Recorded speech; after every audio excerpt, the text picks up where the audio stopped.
Salut, aujourd'hui je vous propose 2 tables romantiques pour un dîner en amoureux, un déjeuner en amoureux ou pour la fête des mamans, voilà. Donc moi pour la fête des mères j'ai fait mes 2 tables et je voulais partager avec vous quelques-unes de mes idées, voilà. J'ai 11 clés qui me semblent importantes pour créer une ambiance romantique. On commence par la table du déjeuner, donc que vous voyez là, on mange dehors, bien sûr il fait chaud, il fait beau, hein. Pour créer une ambiance romantique, bien évidemment, la première clé, c'est les fleurs, hein. Et le type de fleurs est important. La pivoine et l'hortensia, qui sont des fleurs avec des très jolis pétales, qui ont des grosses têtes. N'oubliez pas de prendre une couleur douce, par exemple la couleur rose pâle. Sont très romantiques, hein. Elles permettent de créer un décor d'emblée très romantique. Sur la droite de l'écran, vous remarquez le bouquet.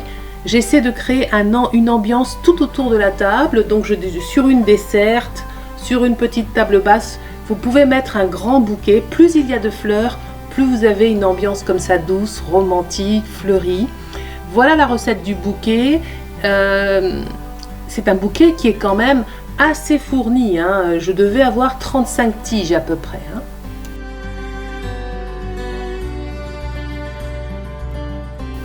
Allez, c'est parti, on va voir cette table du déjeuner en détail. Donc c'était le déjeuner de la fête des mères. Il y a un point qui me paraît très important quand on veut faire quelque chose de romantique. Moi j'ai joué sur la transparence. Vous remarquez que j'ai utilisé des vases, des contenants qui sont très simples, hein. En fait c'est 2 bonbonnières et 2 bocaux tout simplement. Pour mettre mes fleurs et j'ai voulu que tous les contenants soient transparents comme les verres à pied. J'ai voulu qu'ils soient de la même taille aussi, hein, qu'ils ne soient pas trop hauts, d'abord pour faciliter la conversation, mais pour avoir comme ça un jeu d'empilement de contenants en verre. Donc j'ai choisi le même matériau et j'ai choisi en hauteur la même taille, hein. Quand je fais des décorations, j'essaye de ne pas oublier la verdure, les feuillages. J'en ai déjà parlé plusieurs fois pour les tables, pour les plateaux. Regardez la table sans la verdure, hein, sans feuillage. Elle est jolie, mais on a l'impression qu'il manque quelque chose. En tout cas, moi, de mon point de vue, il manque quelque chose. Alors, je suis partie couper dans mon jardin des petites branches de buis. Et regardez, tout de suite, on voit l'avant-après et on se rend compte que oui, amener un petit peu de feuillage, amener un petit peu de verdure, c'était ce qu'il manquait à cette table, hein. Il ne manquait pas grand chose, juste ça. Parfois un tout petit détail comme ça fait une grande différence.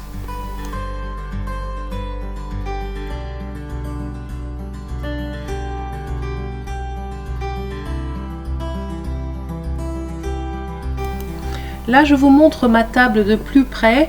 Et vous remarquez immédiatement ce que j'ai dit dès le début, c'est que ce sont vraiment les pivoines et les hortensias qui sont des fleurs magnifiques, extrêmement romantiques, qui plantent le décor et qui donnent cette touche et cette couleur romantique tout de suite.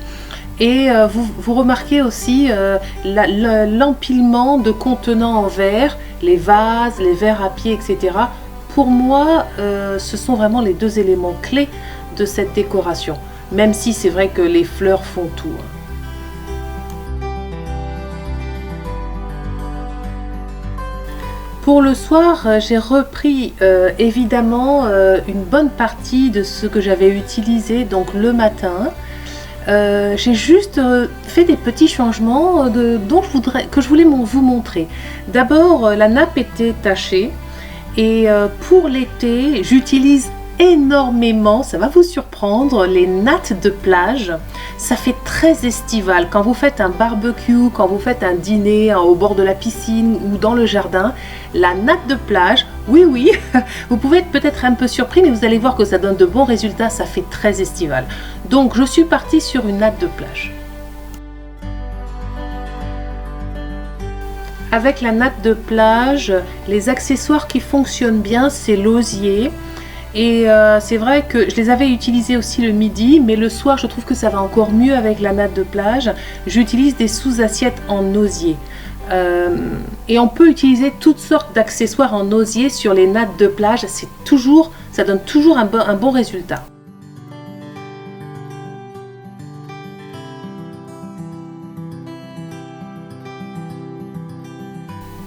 Alors pour tout dîner romantique, il faut des bougies bien évidemment. Il faut des petites lumières, on va pas faire un dîner romantique à l'électricité. Et là en extérieur, moi j'utilise plutôt les photophores à cause du vent tout simplement. Bon après ça dépend dans quelle région vous êtes, mais souvent le soir le vent peut se lever. Si vous êtes en bord de mer, c'est pas le cas chez nous, mais quand même. Donc j'ai placé des photophores sur la table et c'est vraiment, non seulement c'est joli, quand la nuit tombe, ça donne vraiment une ambiance romantique, les petites flammes. Et puis vous voyez, j'ai placé aussi de grands photophores à côté de mon bouquet, de mon très très grand bouquet sur la petite desserte à côté.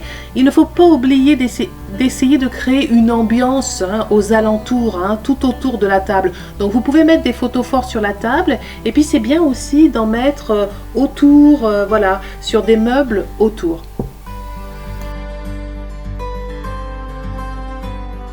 Il faut essayer en fait d'utiliser tout l'espace, tout ce qui est aux alentours pour parfaire votre décoration, pour créer votre ambiance.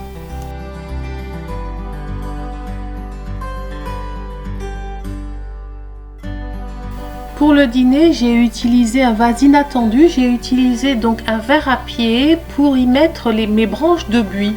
Donc mes branches de buis qui étaient sur la table à l'horizontale pour le déjeuner, j'ai préféré en faire un petit bouquet sur le soir à côté en plus et en utilisant tout simplement un verre à vin.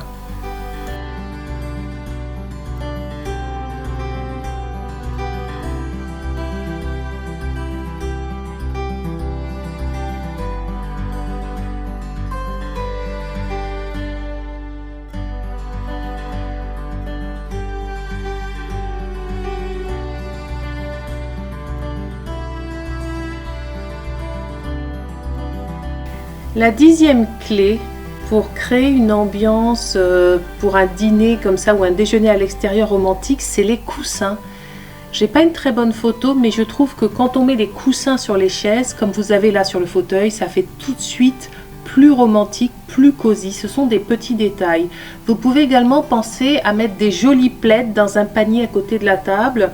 Je ne l'ai pas fait parce qu'il faisait vraiment très très chaud, mais parfois, même en été, les soirées peuvent être fraîches.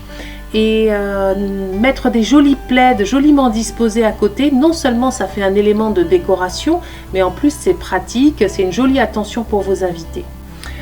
Voilà, c'était mes 2 tables romantiques d'été pour le déjeuner et pour le dîner.